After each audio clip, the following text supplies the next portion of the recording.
New Silchar এলাকার বাসুদেবনগরে বৃষ্টির বিশুদ্ধ জমা জলে আবদ্ধ জনজীবন।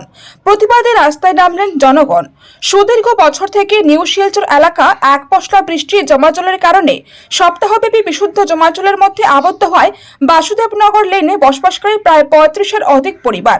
শুক্রবার সকালে নিউ শিলচর অঞ্চলের আরবান ওয়াটার সাপ্লাই অফিসের সামনে শিলচর মেডিকেল কলেজের প্রধান সড়কটি কিছু সময়ের জন্য অবরোধ করেন। বিক্ষোভ প্রদর্শন করেন বাসুদেবনগর লেনের বসবাসকারী ভুক্তভোগী পুরুষ, মহিলা সহ পড়ুয়া ছাত্রছাত্রীরা।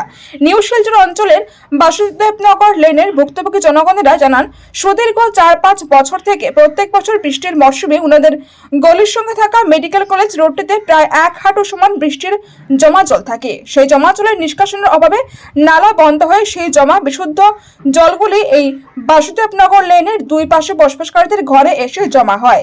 এমত অবস্থায় এই বসবাসকারীদের কিছু সংখ্যক পরিবার বিশুদ্ধ জমা জলের ভোগান্তি সহ্য করতে না পেরে অন্যত্র করে ভাড়া ঠাঁই নিতে হচ্ছে। এমত অবস্থায় বাদবাকিরা এই বিশুদ্ধ বৃষ্টির জমা জলের মধ্যে আবদ্ধ হয়ে বসবাস করতে হচ্ছে। তাদের মধ্যে বেশি সংখ্যক পুরুষ ও মহিলাদের চর্মরোগের দেখা দিয়েছে।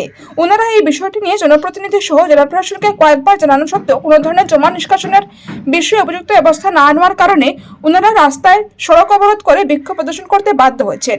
বিক্ষোভ প্রদর্শন করার সময় খবর পেয়ে প্রাক্তন পৌর কমিশনার সাধনপুরকায়স্থ সরজমিনে উপস্থিত হয়ে পূর্ত বিভাগের কার্যকরী অভিযন্তা অনিরুদ্ধ নাগ মহাশয়ের সঙ্গে বিষয়টি নিয়ে ফোনের মাধ্যমে কথা বলেন। তিনি জানান, আসাম সরকারের পিএইচই বিভাগের অমুত প্রকল্পের জলের পাইপ সহ আরো অন্যান্য পাইপগুলো লাগানোর সময় যে গর্তগুলো হয়েছে সেই কারণে রাস্তা সহ নালাগুলো ক্ষতি ঘটেছে এবং সেই সব কারণে জমা জলের সমস্যা দেখা দিয়েছে বলে সাধনবাবুকে পূর্ত বিভাগের শিলচর উদারবন্দর ভারপ্রাপ্ত কার্যকরী অভিযন্তা জানান।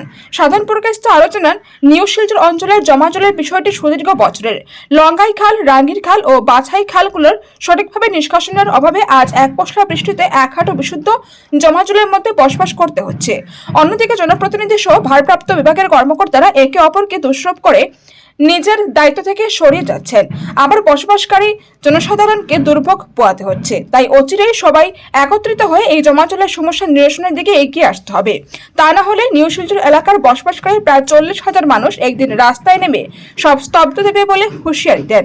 সেদিন ভুক্তভোগী প্রতিবাদীদের মধ্যে উপস্থিত ছিলেন সম্পাদে প্রতিমা সূত্রধর, বিনা সিংহ, দীপন দেব, প্রদীপ সূত্রধর, মদন কানু, এম বাহাদুর ছেত্রী, এস পাল, কমলি রবিদাস, সাবিত্রী রবিদাস, মিলি ভট্টাচার্য, কৃপেশ পাল, কার্তিক পাল সহ আরো অন্যান্যরা। ব্যুরো রিপোর্ট, ডিজিটাল কাছা 24। নিউ শিলচর এলাকায় বৃষ্টির জমা জলের সমস্যা শেষ হচ্ছে না। কিছু কিছু জায়গা আছে দেখা যায় 12 মাসই জলমগ্ন থাকে, বৃষ্টি হোক বা না হোক। সেই সব জায়গার মধ্যে অন্যতম হচ্ছে বাসুদেবনগর, যেটা পুরনো ট্রান্সপোর্ট বিল্ডিংয়ের উল্টা দিকের একটা গলি। এই গলি এবং এনএস এভিনিউ সংলগ্ন যে রাস্তা, সেই রাস্তা আজও জলমগ্ন। সঙ্গে চিত্তরঞ্জন রোড বলে একটা লেন আছে, যেটা এনএস এভিনিউ থেকে পশ্চিম দিকে ঢুকেছে, সেই গলিটাও এই মুহূর্তে জলমগ্ন। মানুষ অতিষ্ঠ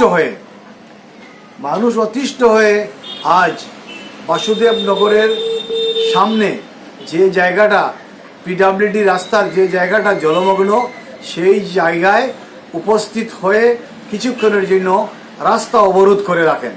আমি এই এলাকার প্রাক্তন পৌর কমিশনার, সেই সুবাদে এই খবরটা পেয়ে আমি সেখানে গেলাম। মানুষের খুব দেখতে পেলাম। আমরা বিভিন্ন সময়ে সরকারের দৃষ্টি আকর্ষণ করেছি এই জমা জল নিষ্কাশনের ব্যাপারে, এবং লঙ্গাই খালের সংস্কার, রাঙ্গির খালের সংস্কার, বাছাই খালের সংস্কার, এই সমস্ত ব্যাপারে আমরা বিভিন্ন সময় সরব হয়েছি। মানুষ আজকে রাস্তায় নেমেছে। আজকে দেখলাম মেয়ে ছেলেরা ছোট ছোট বাচ্চাদেরকে নিয়ে রাস্তা অবরোধ করেছেন। সুতরাং কর্তৃপক্ষ এই দিকে যদি যথাসময়ে নজর না দেন তাহলে পরিস্থিতি আরও ভয়ঙ্কর হয়ে দাঁড়াবে। আমি পিডব্লিউডির ইঞ্জিনিয়ার মিস্টার নাগ, পিডব্লিউডির এসডিও মিস্টার বরবুইয়ার সাথে কথা বলেছি। সেই জায়গা থেকে ওনারা বললেন যে এই সব পরিস্থিতির সৃষ্টি করেছে অমৃত প্রকল্প।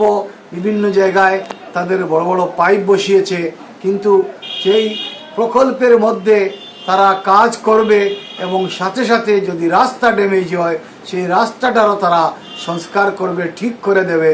সেইভাবে ফান্ড অ্যালট করা আছে, সেটা আমাকে এই আশু বণিকের পিছনে আমরা মাঠের এই আশু বণিকের ছেলে শম্ভু বণিকের এই মাঠের জল যাওয়ার কোনো রাস্তা নাই। জলের রাস্তা না থাকাতে আমরা সবরে এইভাবে জলে ভুক্তভোগী। আমরা ঘরের ভিতরে তো থাকে আটু জল, বাইরে আরো কতটুকু কমর জল পর্যন্ত বাইরে থাকে। আজকে 3 মাসে তো অনবরত জল, জল তো কমার কোনো রাস্তাই নেই। আর গল্লির মুখে এটা হইলো রাস্তা, দেখুন ড্রেন ক্লিয়ার নাই, রাস্তা জলে এই বাচ্চা কাচ্চা যাওয়ায় যাইতে পারে না, আইতে পারে না, একটা রুগী মানুষ যাইতে পারেন না, মেলুক মানুষ খাফড় কত উঠে যাইব রাস্তা দিয়া, কতটুকু খাবার উঠাইব একটা মানুষে। এর মধ্যে এই ফাওয়ে এই আমার ওই দোকান এই জলে থাকতে থাকতে ফাও আমার দুয়ো ফাওয়ের মধ্যে কি অবস্থা, ইনফেকশন হইয়া এই জলে ফসা জলের মধ্যে থাকতে এই আমার দুয়ো ফাওয়ের ইনফেকশন হইয়া কত ট্রিটমেন্ট করলাম। এই ফাওয়া লাগে জলই শুকায় না, আমি ট্রিটমেন্ট করে কিটা করবো? এইভাবে অনবরত জলের মধ্যেই থাকলাম আমরা আজকে কতদিন থেকে। রাস্তার জলে এই দিকের জলে এর মধ্যে 5 মিনিট বৃষ্টি হইলে কিটা জল করো, জল ঢুকার কথা নেই। এই 5 মিনিটও বৃষ্টি লাগে না এই ঘরের ভিতরে। এদিকে ড্রেনের জল, এদিকে শম্ভুমানিকের মাঠের জল, এই জলে আমরা জলেই থাকতে লাগে।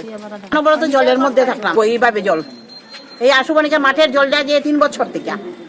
আর এইদিকে 10 মিনিটও বৃষ্টি লাগে না। আমরা এইদিকে ড্রেন তো ক্লিয়ার নাই, ড্রেনের জল ঢুকে এদিকে এরার জল, মাঠের জল, জল যাওয়ার রাস্তা নাই। জল সব জল আমরা ঘরের ভিতরে, বাড়ির ভিতরে, সবের বাড়ির ভিতরে চলাফেরা করা, থাকা খাওয়া মুশকিল হয়েছে। পানি বাড়িঘর থুইয়া বাড়া যায়, সে কতদিন গিয়ে বাড়া গিয়ে থাকতে পারবো নিজের বাড়িঘর থুইয়া?